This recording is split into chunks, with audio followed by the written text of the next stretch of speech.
నమస్కారం. ఈరోజు మనం ఒక కీలకమైన అంశాన్ని విశ్లేషిద్దాం.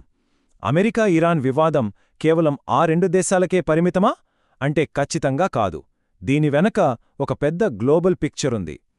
ఇటీవల భౌగోళిక రాజకీయ నివేదికల ఆధారంగా రూపొందించిన ఈ నిష్పాక్షికమైన విశ్లేషణలో మధ్యప్రాచ్యంలో జరుగుతున్న ఈ ఘర్షణ ప్రపంచవ్యాప్తంగా ఎలాంటి ప్రభావాలను చూపుతోందో నేరుగా చూద్దాం.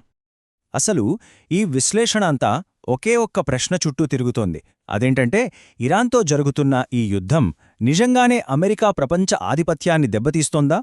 ఒక నిర్దిష్ట ప్రాంతంలో జరుగుతున్న ఈ చిన్న ఘర్షణ గ్లోబల్ లెవెల్లో అమెరికా వ్యూహాలకు ఎలాంటి డ్యామేజ్ చేస్తోందో మనం అర్థం చేసుకోవాలి.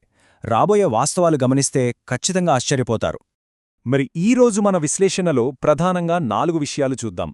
మొదటిది ఆయుధ నిల్వల క్షీణత, రెండవది అమెరికాపై పడుతున్న ఆర్థిక భారం, మూడవది పసిఫిక్ ప్రాంతంలో చైనా నుంచి పొంచి ఉన్న ముప్పు, ఇక చివరిది బహుశా అత్యంత ఆసక్తికరమైనది చైనా-ఇరాన్ రహస్య బంధం. సరే, ముందుగా మొదటి అంశం ఈ ఆయుధ నిల్వల క్షీణత గురించి మాట్లాడుకుందాం. ఇక్కడ మనం గమనించాల్సిన ఒక షాకింగ్ వాస్తవముంది. అమెరికా దగ్గర ఉన్న అత్యంత కీలకమైన క్షిపణుల నిల్వలు అక్షరాలా కరిగిపోతున్నాయి. పేట్రియాట్, థాడ్ లాంటి ఇంటర్సెప్టర్ల నిల్వలు ఏకంగా సగానికి అంటే 50% పడిపోయాయి. ప్రిసిషన్ స్ట్రైక్ మిస్సైళ్లు 45% కంటే ఎక్కువ, అలాగే టోమహాక్ క్షిపణులు 35% మేర ఖాళీ అయ్యాయి. రక్షణరంగ నిపుణులు ఈ నంబర్స్ చూసి నిజంగానే టెన్షన్ పడుతున్నారు.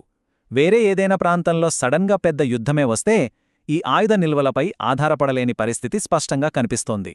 ఇలాంటి పరిస్థితుల్లో మనకు 2 రకాల వాదనలు వినిపిస్తున్నాయి. ఒకవైపు ఇరాన్ సైనిక సామర్థ్యాలను తాము భారీగా దెబ్బతీశామని, వాళ్లను కోలుకోలేని దెబ్బకొట్టామని ట్రంప్ యంత్రాంగం చెబుతోంది. కానీ పెంటగాన్ ఇంటెలిజెన్స్ అంచనా మాత్రం దీనికి పూర్తి భిన్నంగా ఉంది. ఇన్ని దాడుల తర్వాత కూడా ఇరాన్ ఇప్పటికీ ఒక బలమైన ప్రాంతీయ శక్తిగానే ఉందన్నది పెంటగాన్ రిపోర్ట్ చెబుతున్న మాట.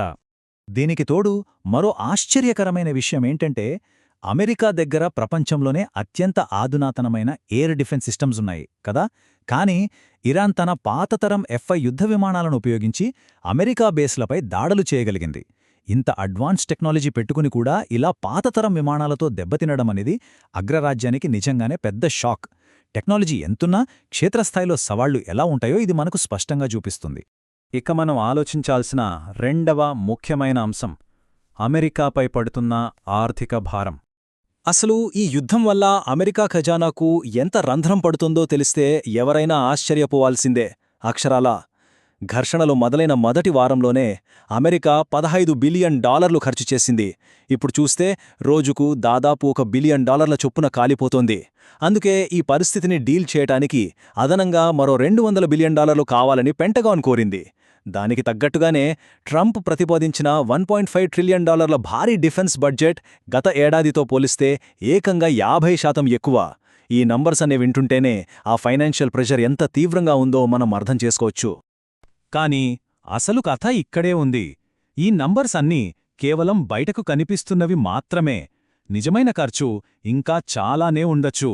ఇరాన్ దాడుల్లో దెబ్బతిన్న అమెరికా కమాండ్ సెంటర్లు, రన్వేలు, రాడార్ వ్యవస్థలను బాగుచేయడానికి ఖచ్చితంగా కొన్ని బిలియన్ల డాలర్లు అవసరమవుతాయి.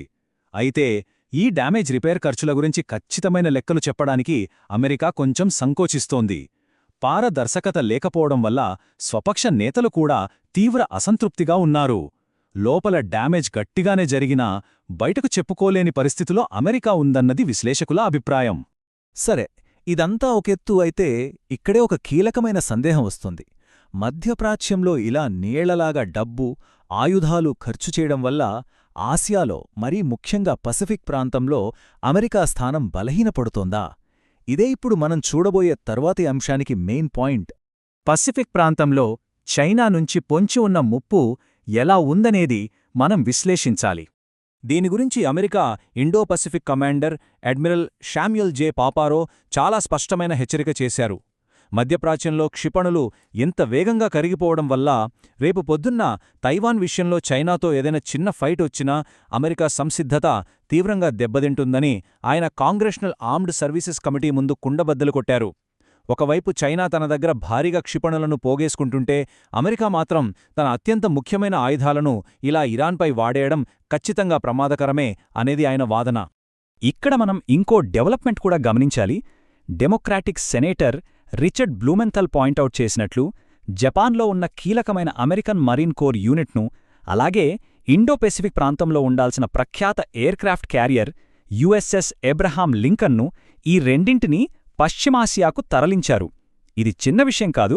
అమెరికా తన ప్రైమరీ స్ట్రాటజిక్ ఫోకస్ని పసిఫిక్ నుంచి మధ్యప్రాచ్యానికి షిఫ్ట్ చేస్తోందని ఇది పక్కాగా ప్రూవ్ చేస్తోంది. ఇక ఇదంతా జరుగుతున్న సమయంలోనే మనం గమనించాల్సిన చివరి మరియు అత్యంత ఆసక్తికరమైన పాయింట్ చైనా ఇరాన్ మధ్య ఉన్న రహస్య బంధం. రీసెంట్గా హర్మూజ్ జలసంధి దగ్గర అమెరికా దళాలు తౌస్కా అనే ఒక ఇరానియన్ వాణిజ్య నౌకను పట్టుకున్నాయి. దీని గురించి రిపబ్లికన్ నేత నిక్కీ హేలీ ఒక సంచలన ఆరోపణ చేశారు. ఆ నౌకలో క్షిపణి తయారీకి వాడే రసాయనాలున్నాయని, అవి నేరుగా చైనా నుండి ఇరాన్కు వెళ్తున్నాయని ఆమె పేర్కొన్నారు. అంటే ఈ యుద్ధంలో ఇరాన్కు చైనా సైలెంట్గా సైనిక సహాయం అందిస్తోందా అనే అనుమానాలకిది బలం చేకూరుస్తోంది. దీనికి ఇరాన్ రియాక్షన్ కూడా మామూలుగా లేదు. చాలా అగ్రెసివ్గా రియాక్ట్ అయింది. తమ నౌకను, సిబ్బందిని వెంటనే వదిలేయాలని, లేకపోతే తీవ్ర పరిణామాలెదుర్కోవాల్సి వస్తుందని అమెరికాకు స్ట్రాంగ్ వార్నింగ్ ఇచ్చింది. అంతేకాదు, ఈ విషయంలో ఇంటర్నేషనల్ ఆర్గనైజేషన్స్ జోక్యం చేసుకోవాలని కూడా ఇరాన్ డిమాండ్ చేస్తోంది. సో ఈ వాస్తవాలన్నీ చూశాక మనకు అనిపించేది ఒక్కటే. ఒక పక్క చైనా ఇరాన్కు పరోక్షంగా సపోర్ట్ చేస్తోందన్న ఆరోపణలు, ఇంకో పక్క అమెరికా తన ఆయుధాలను, బిలియన్ల కొద్దీ డాలర్లను మధ్యప్రాంతంలో ధారపోయటం. ఇవన్నీ చూస్తుంటే పసిఫిక్ ప్రాంతంలో తన సొంత ప్రయోజనాలను కాపాడుకునే సామర్థ్యాన్ని వదిలేసుకుని మరీ అమెరికా ఒక ప్రాక్సీ వార్లో ఇరుక్కుపోయిందా అన్న సందేహం రాకమానదు. ఈరోజు మనం విశ్లేషించిన ఈ అంశాలు భవిష్యత్తులో గ్లోబల్ జియోపాలిటిక్స్ను ఎలా మలుపు తిప్పుతాయో అన్నది నిజంగా ఆసక్తికరం. ఈ విశ్లేషణ ద్వారా ఈ సంక్లిష్ట పరిస్థితి వెనకున్న అసలు చిత్రం మరింత స్పష్టంగా అర్థమవుతుందని ఆశిద్దాం.